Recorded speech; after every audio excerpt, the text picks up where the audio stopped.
देखिए, हरियाणा वाला एपिसोड कहीं ना कहीं एक ऐसी बात तो है जो देश में नहीं होनी चाहिए। जहां देश का इतना सीनियर ऑफिसर आईपीएस सुसाइड करता है, उसकी जांच में आने वाला एसआई भी फिर सुसाइड करता है, और आरोप और प्रत्यारोप दोनों तरफ से लग रहे हैं। बट एक बात पक्की है, सरकार संवेदनशील है और आने वाले समय में जांच में बिल्कुल साफ हो जाएगा। और जहां भी कोई दोषी है या जिसकी भी कोई कमी है या जिसकी भी पिछले दिनों में कोई कमी रही है, सब सामने आएगा। दूध का दूध और पानी का पानी हो जाएगा और दोषी जो भी होगा उसके खिलाफ कार्रवाई होगी। सर, बिहार चुनाव की बात करें तो सम्राट जय सिन्हा को जो है पहली सूची में लिस्ट कर दिया गया है।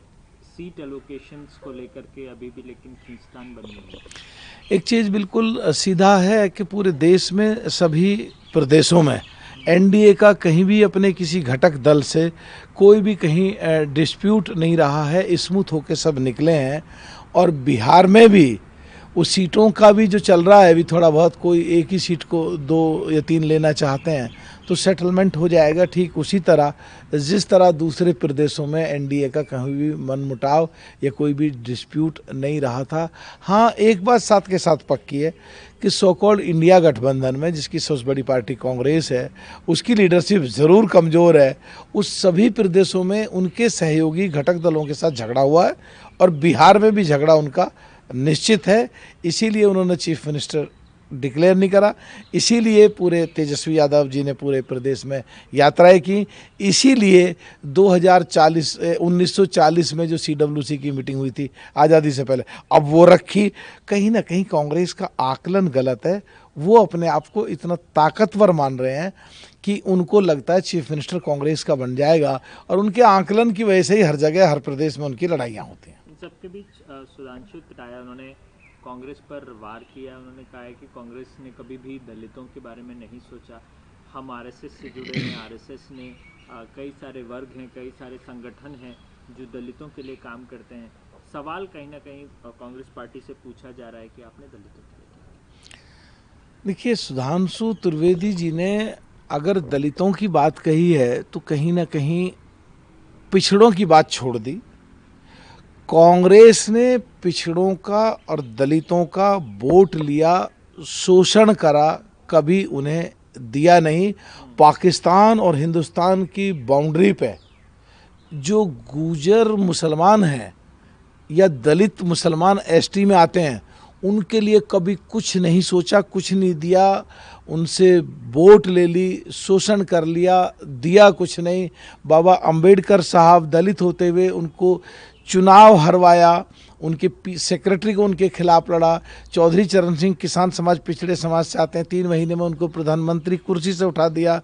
राजेश पायलट कभी कैबिनेट मिनिस्टर नहीं बनाया। राजस्थान में सचिन पायलट को चेहरा रख के चुनाव लड़ा चीफ मिनिस्टर बनाने के लिए, उनको चीफ मिनिस्टर नहीं बनाया, धोखा दिया। इवन राहुल गांधी जी खुद कह चुके कि जब मैं छोटा था प्रधानमंत्री कार्यालय जाता था, जब इंदिरा जी प्रधानमंत्री, राजीव जी प्रधानमंत्री, मनमोहन सिंह प्रधानमंत्री, तो मैं देखता था पिछड़ों को और दलितों को न्याय नहीं मिला। अरे तुम्हें न्याय नहीं मिला, तुम खुद एडमिट कर रहे हो, तो पूरे देश में रैलियां कर करके माफी मांगो उसके लिए।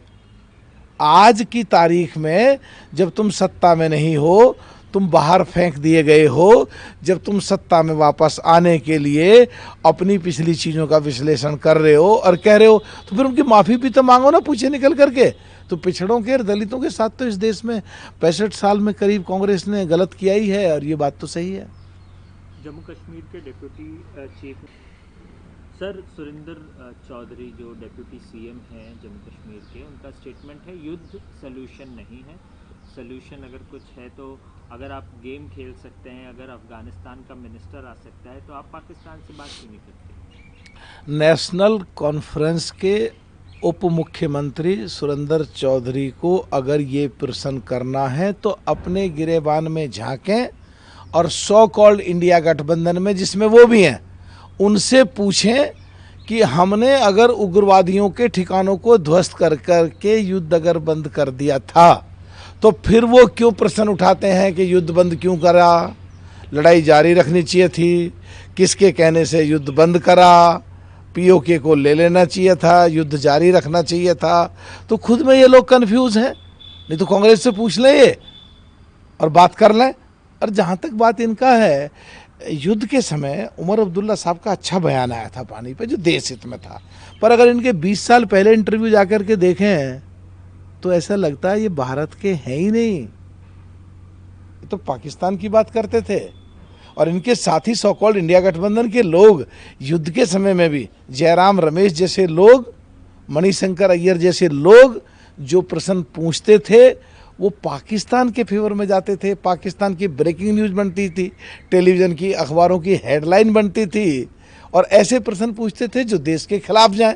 तो ये कुनबा तो एक ही है, सो कॉल्ड इंडिया गठबंधन। तो इनसे उम्मीद भी क्या करी जा सकती है देश के लोगों को? ये तो ऐसी बात ही पूछेंगे जो पाकिस्तान के फेवर में जाएं। इनमें बहुत सारे लोग तो ऐसे हैं जो इंडिया में किसी पिछले 20-25 साल से चुनाव ही नहीं लड़े, जीते नहीं हैं, और वो जीत भी नहीं सकते। तो उनके कहीं मन में शायद ये आता होगा वो पाकिस्तान से अब की बार चुनाव लड़ेंगे, इसलिए शायद ऐसी बात कर रहे हैं। छठी गिरफ्तारी हुई है, गैंगरेप है, और कहीं ना कहीं काफ़ी संवेदनशील मामला जो है ये देखा जा रहा है। देखिए, दुर्गापुर वाला बंगाल में जो रेप की घटनाएं बढ़ रही हैं और जो घटना हुई है, और लड़की के पिता ने कहा है ये औरंगज़ेब के ज़माने को, औरंगज़ेब के राज को ताज़ा करती हैं। खुद ममता जी का बयान भी आया कि लड़कियां देर रात तक बाहर ना निकलें, और उनके एक सांसद जो नेता सदन है लोकसभा में, प्रोफेसर साहब, उनका भी बयान आया इसी लाइन पे। तो ये बजाय शर्माने के, बजाय अपने गिरेबान में झांकने के, बजाय अपने प्रदेश को बढ़िया चलाने के लिए उन लड़कियों पे पाबंदी लगाना चाहते हैं, उनको जेल में डालना चाहते हैं, वो बाहर ना निकलें। क्यों भाई? ममता जी, जब तुम यूथ कांग्रेस की अध्यक्ष थी कांग्रेस में, जब बाहर नहीं निकलती थी क्या? जब तुम एमएलए थी क्या जब बाहर नहीं निकलती थी? जब तुम मिनिस्टर थी भारत सरकार में, रेल मंत्री 2007 में, क्या जब बाहर नहीं निकलती थी? अभी चीफ मिनिस्टर हो, क्या तुम फंक्शनों में बाहर नहीं निकली हो? तुमने अपनी महत्वाकांक्षाएं तो पूरी कर ली, बाकी लड़कियों को जेल में डाल करके और उनको बाहर निकलने से मना करो। बाढ़ आ रही है, लोग भूखे मर रहे हैं, प्यासे मर रहे हैं, बगैर दवाइयों के मर रहे हैं। उनको जो लोग दवाइयाँ और खाना लेने जा रहे हैं, तुम्हारे पार्टी के गुंडे उनके सर फोड़ते हैं, उन्हें मारते हैं, वो तुम पे संभल नहीं रहा है। तो ममता जी, पूरे बंगाल को देखो, जैसे दूसरे प्रदेश चल रहे हैं देश में ऐसे चलाओ, और संविधान के अनुसार प्रदेश को चलाओ। और औरंगजेब के टाइम का अगर लड़की का पिताजी जिसके साथ रेप हुआ वो बात कर रहे हैं, तो ऐसी जगह लेके जाओ ताकि और लोग ऐसा ना बोलें। वीके न्यूज, राष्ट्र के नाम। वीके न्यूज, राष्ट्र के नाम।